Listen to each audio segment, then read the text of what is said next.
Hello everyone, we are back yet again another lecture with the chapter number 2. But before going to that, I would like to remind you that you have to complete the questions at the back, which are 18, and after doing that, I had sent you the chapter number 1, these internal questions, 11 of them.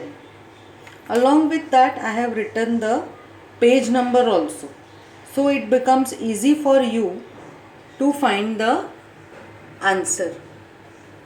It is very important that you complete these questions, and when you learn it, practice writing it, and it becomes perfect, so that you can move ahead to the second chapter learning also. Complete the first chapter thoroughly well, so that you can have plenty of time for other subjects as well. Here the hints are given, so we can move on to our regular studies.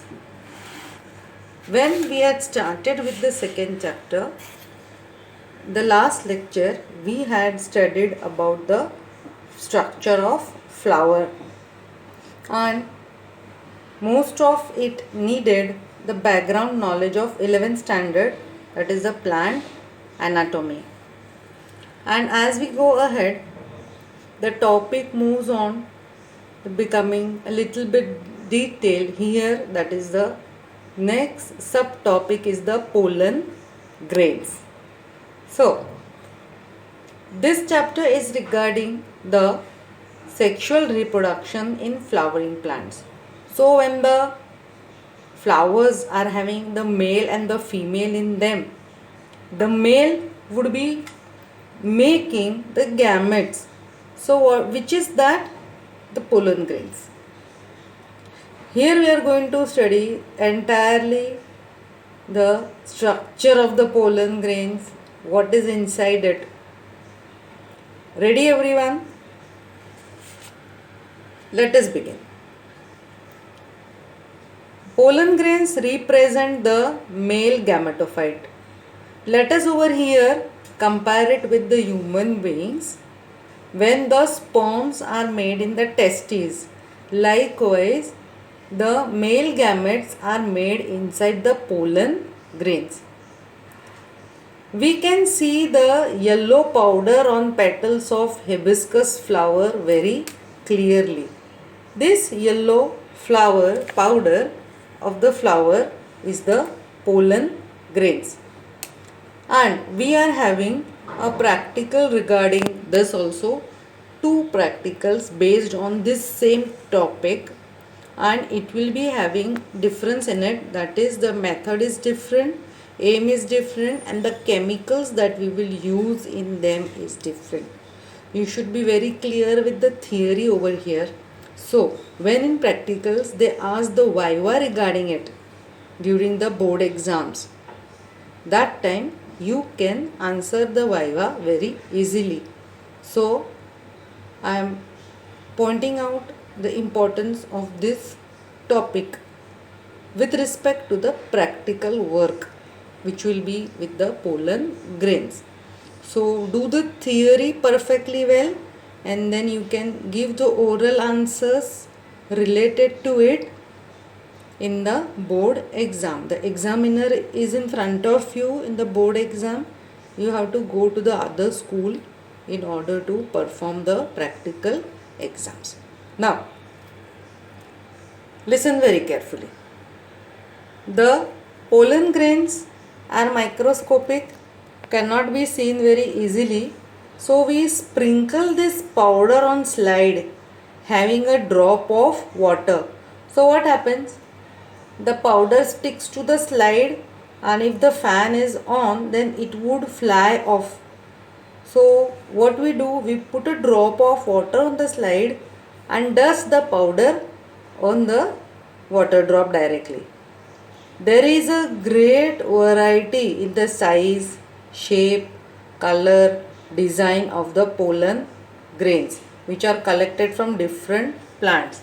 Here in the textbook you are having the diagram. See this. Such a lot of variety. How they look. See, this is having an uneven surface. This is having an oblong shape. See this. Some are perfectly small and round. Some are having on it some needle-like structure. See this.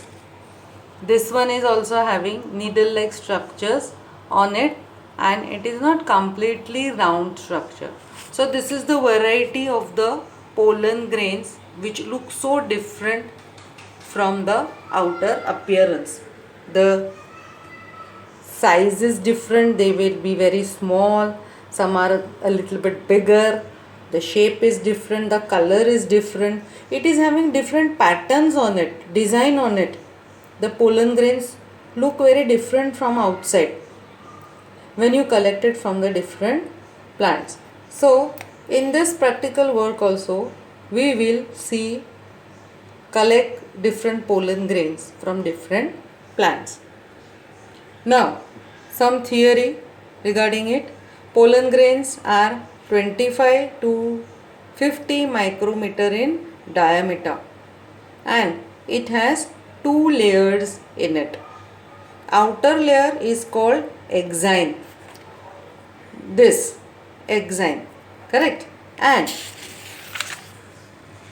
it is very hard and it is made up of sporopollenin. This is the substance which is making the outer layer. Let me show you the diagram over here. Can you see this internal continuous layer? That is the intine, and the outer one, this cap like structure, that is the exine. We are talking about this outer layer. It is having some space in between. That space is known as the germ pore.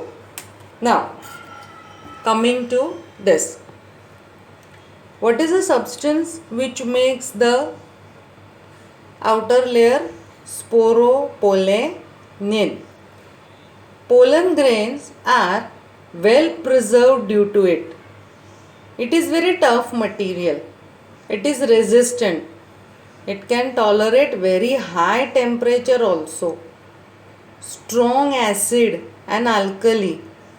No enzyme can destroy it. Due to this sporopollenin, they are well preserved in the fossils.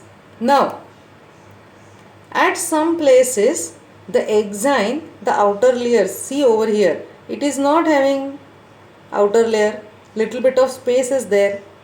This is known as germ pore. There, here the sporopollenin is absent a little bit. So what is going to happen? Can you see the intine, the internal layer? It is going to come out from here like this internal layer, and make a tube like this. This is a pollen tube, and hence the germ pore is present. Otherwise, how the internal layer will come out in the form of pollen tube if there is no space in between? Is this point very clear to everyone? That the internal layer intine is continuous while the external layer exine is having space in between known as germ pore, and pollen tube comes out through this germ pore. So the pollen tube that is coming out is made up of the internal layer intine. Now, pollen tube comes out through the germ pore. So you should know where it is situated every time. Location and function of the structures is very important. Exine is very tough so that it can endure the tough condition. See, whenever the pollens are falling here and there, So for some time it has to remain in living condition before it becomes dried up and destroyed. So up to there, the outer tough layer helps it to survive. Now, what is the material which is making the inner wall? Inner wall, the name is intine. It is thin and it is continuous. So again I have made a diagram over here. Internal layer is intine, external layer is exine. This is the germ pore.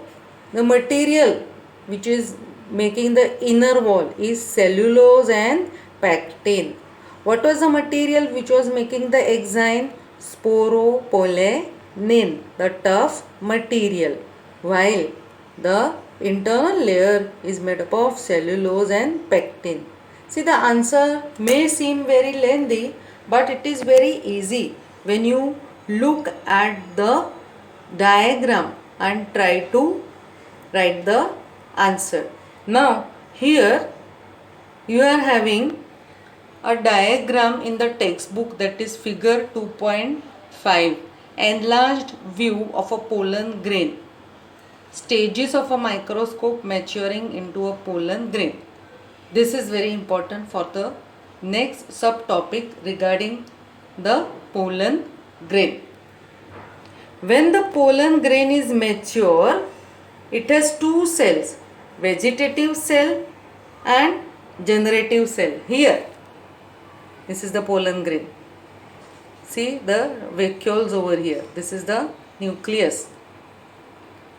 Asymmetric spindle cell division, if you remember, then half the chromosomes are stretched this side and half will remain over here, and as a result of that two cells are formed. What is the name of this cell? This cell is very big, vegetative cell. It is also known as tube cell, and the smaller one is known as the generative cell. So let us begin with these two cells. You can see that they are unequal cells. One is big, one is small. Let us begin with the detailed structure of these two. We will compare them. Look at the diagram continuously in the book.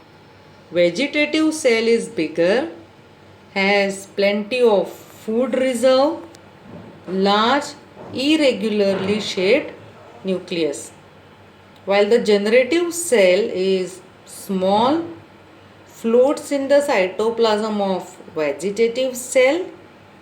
It is spindle shaped, dense cytoplasm and a nucleus. So if you are writing all this, then it becomes a description of internal structure of pollen grain. We had seen the outer structure, that is the exine and the intine.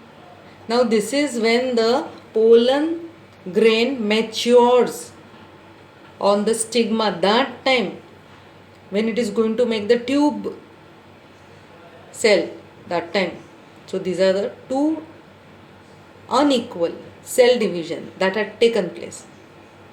A little bit of subtopic which is changed, it is regarding the pollen grains. In 60% of angiosperm, means majority, the pollen grains are falling off at these two cell stage. Correct? But it is not like that in all the species. In some of the species, generative cell, that is a smaller one, divides into two. So how many cells are becoming? This is 1. This is divided into 2. So 1, 2 and 3. This is 2 cell stage, and if this divides into 2, it will become 1, 2 and 3 cell stage. So it is not like that in all. So the plant kingdom is very, very huge. It will have a great variety. Now something very extra and strange regarding the pollen grains. Pollen grains of many species cause allergies. You must be aware of this, that pollen grains may cause allergy. So, what type of problem? Bronchial infection. Where are the bronchi situated? In the respiratory system. The trachea, the bronchus, the small bronchioles. So, the infection may reach up to the bronchi, leading to chronic respiratory disorder. What do you mean by chronic respiratory? With such difficulties which remain for a long time. That is the asthma, bronchitis, which are going to remain with the person for a long time. There is one example given in the textbook about Parthenium. Its common name is a carrot grass. It came into India as a contaminant. By mistake, it came with the wheat which was imported from outside. And when it started growing over here in India, it became common in occurrence everywhere, and it causes pollen allergy. The pollen which is spreading from this plant, it is also showing, people are showing pollen allergy. Now, why it is known as carrot grass? Because the green portion which is coming above the ground, it represents the green portion of the carrots which is coming above the ground. Now, is there any commercial use of the pollen grains? Yes. Pollen grains are rich in nutrient. Pollen tablets are used as supplements. They are taken as food supplement. The way that you take the vitamins, tablets and all. In some western countries, pollen products in the form of tablet and syrup are available in the market, and many people take them as the tablet or the syrup. Some of the people who are taking part in the athletic events, in some type of competition, in running, jumping, they are taking such tablets to increase their performance. Some of the horses which are taking part in the race, they are also given this pollen tablets. So here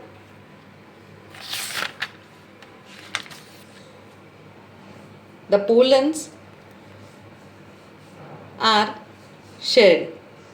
What do you mean by shed? They are blowing off, they are carried, they are transferred. Remember, this is the male gamete, so it has to now find the female gamete.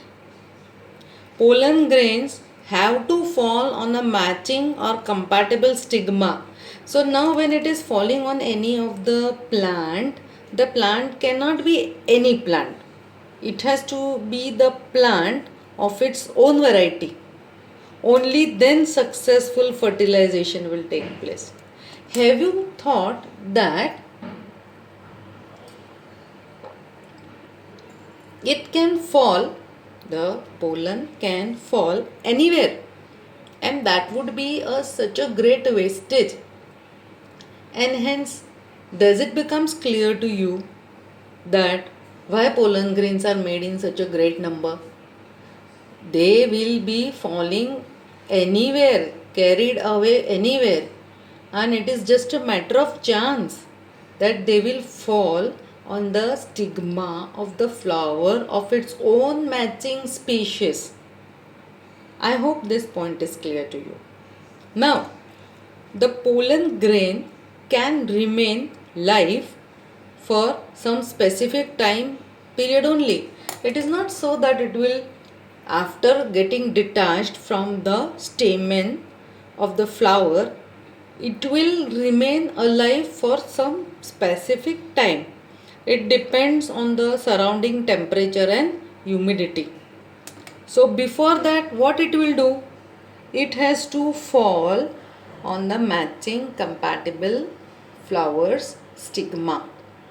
Now here example of plants are given that how long the pollen can remain alive. See, in rice and wheat, pollen grains lose viability within 30 minutes of their release. Now you are having the fields of rice and wheat when they are in the fields, and what is going to happen with the wind? The pollen grains would be shaking and going away. So for what time they will remain alive? 30 minutes. And then when in a field they are successfully falling on the flowers, they are going to carry on the fertilization. Now in plants belonging to the family Rosaceae, Leguminosae, Solanaceae, last year we had this Leguminosae. The plants belonging to this family are peas and beans, and this is the potato brinjal family. You remember we had the description of families in one of the chapters. How long does the pollen remain alive? For nearly months. Can we store peas and beans in our jars for a very long time? Yes. When we soak them, and then can we tie them up in a cloth and they germinate successfully even after months? Yes. If we put them in the ground, they are going to grow again, the seeds. Likewise, the pollens which are falling from the stamens, they would also remain alive for a long time. I was talking about to you regarding the seeds, but these are the pollen grains. Don't mix up both the things. That I had just given the example. Sperms of humans and other animals can be stored for artificial insemination. These sperms of humans can be stored in very cold temperature, and then it can be taken from one place to another and given to a suitable female. Likewise in the animals also, the bulls of high variety, their semen is taken and stored, and it can be taken to the other parts of the country and inseminated the cows. So the young one that is born to them are of high variety. So likewise the sperms can be taken and stored for artificial insemination. Afterwards we can keep the pollen grains also for later use. Likewise, pollen grains can be stored for years in liquid nitrogen. This at minus 196 degree Celsius temperature. These are known as pollen banks. So here we have completed the topic of the pollen grains. So this was the male that was made, the male reproductive structure. Next topic is the pistil, that is a female. Pistil also known as the carpel. So this I will compare to the egg cell that is made in the human female. When I am comparing like this, the plants with the humans, the comparison is for making it clear to you that up till now whatever we have done about the pollen grain, this was about the sperms that are made in the human males. This is the female here, the pistil, the egg that is made in the female, human female. So when these are also being made and developed, so this and this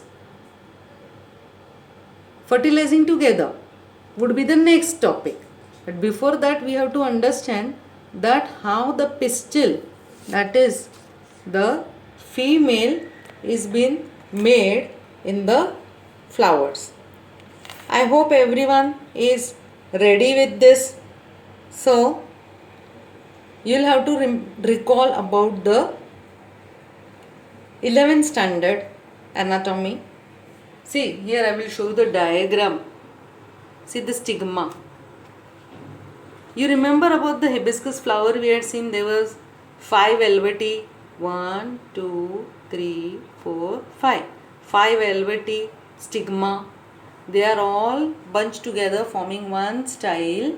This is the ovary and this is the thalamus. So this is a variety that they have shown, this and this. This is the simplest diagram, correct?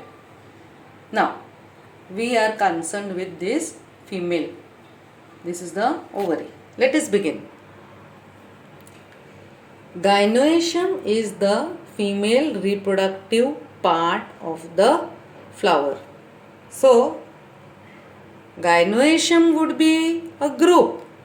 But what is each one known as? Pistil or the carpel. Likewise, in the male, the stamens together make the androecium. Here, pistil together make the gynoecium, which is representing the female reproductive organs. Again, a little bit of 11th standard knowledge. Flower may have a single pistil, only one.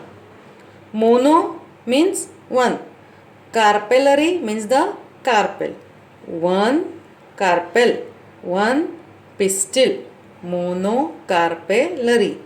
Or may have more than one carpel, many carpels, multicarpellary. Correct? This is a repetition of 11th standard. Now, when pistils, that is the carpels, are fused together, it is called syncarpus. So, here the diagram is given in the textbook. See this. See, all it is looking one from outside, but all this like this are fused together over here. So, this is the syncarpus. What is that? When the pistils or the carpels fuse together, it is called syncarpus. When they are free, it is known as apocarpus. Here the diagram is given. Apocarpus. They are all free. So this is syncarpus carpellary. This is apocarpus carpellary. All this is about the 11th standard. In short, we have requiring only this much about 11th standard, the definition. See, this is the diagram over here. The stigma, correct? This over here, the style, the ovary, the thalamus. Now, carpel has 3 parts. Stigma, this one. Pollen are going to come and fall over here, correct?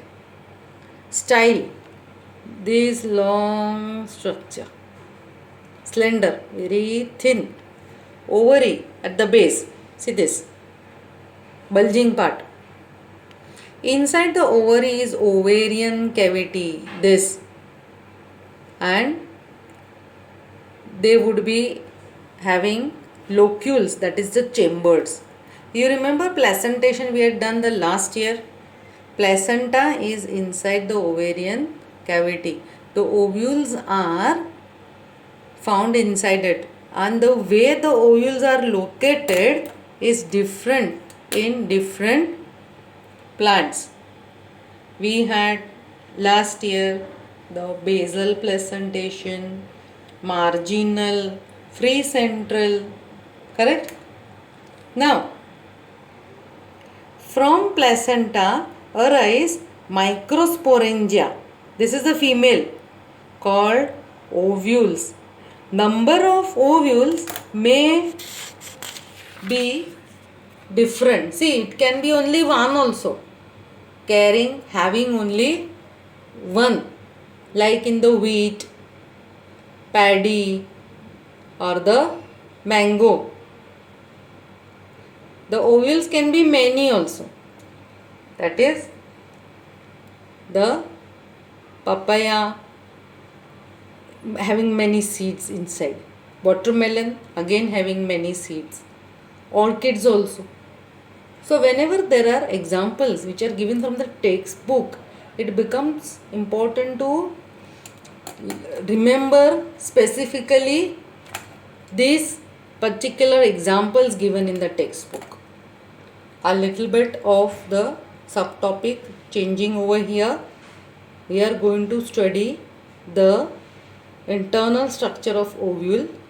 This is going to be continued over here, and you have to refer this diagram over here. Look at this diagram. Very, very important. Correct? We will continue with this